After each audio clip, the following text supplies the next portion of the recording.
Madam President, Excellencies, we live in a time when hatred and violence can seem to be the loudest voices. But beneath this loud noise lies a quieter truth that every person longs to be safe, to be respected, to be loved, and to leave a better world to their children. Our children are watching. They are learning leadership not from textbook, but from our choices.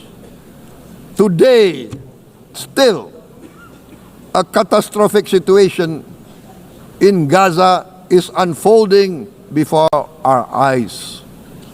At this very moment, the innocent are crying for help, are crying to be saved.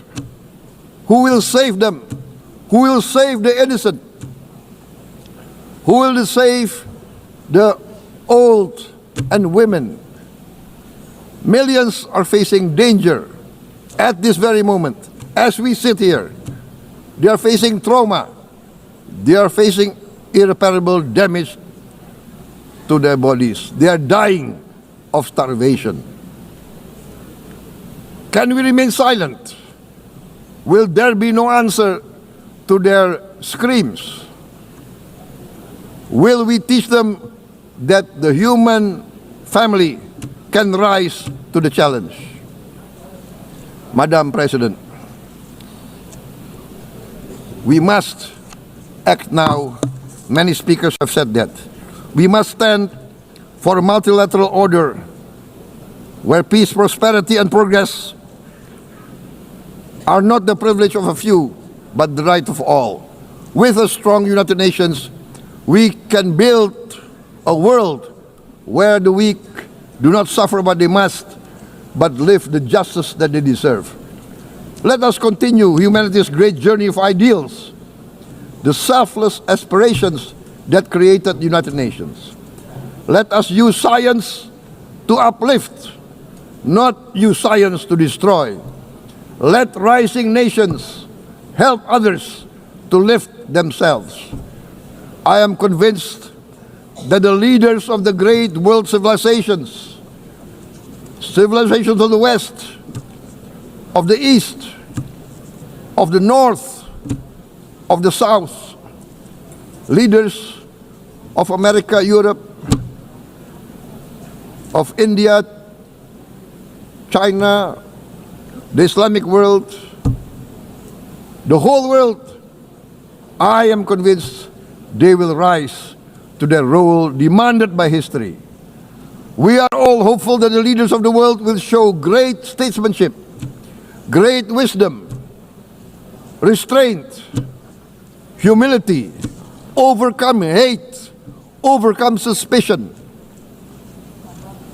Madam President, distinguished delegates, we are greatly heartened by the events of the last few days, where significant leading countries of the world have chosen to side with history, to choose the right side of history, the path of the moral high ground, the path of rectitude, the path of justice, the path of humanity, to shun hatred, to overcome suspicion, and to avoid the use of violence.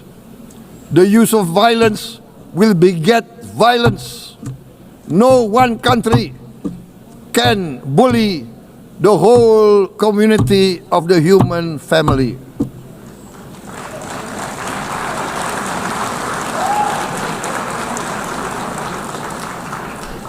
We may be weak individually, but the sense of oppression, the sense of injustice has proven in the history of mankind that this sense of injustice, this sense of oppression will unite into a strong force that will overcome this oppression, that will overcome this injustice. To close, I would like to reiterate again Indonesia's complete support for the two-state solution in Palestine.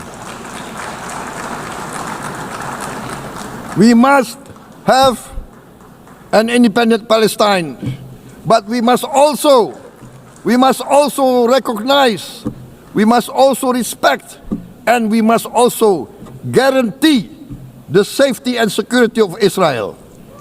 Only then we can have real peace, and no longer hate and no longer suspicion. The only solution is this two-state solution.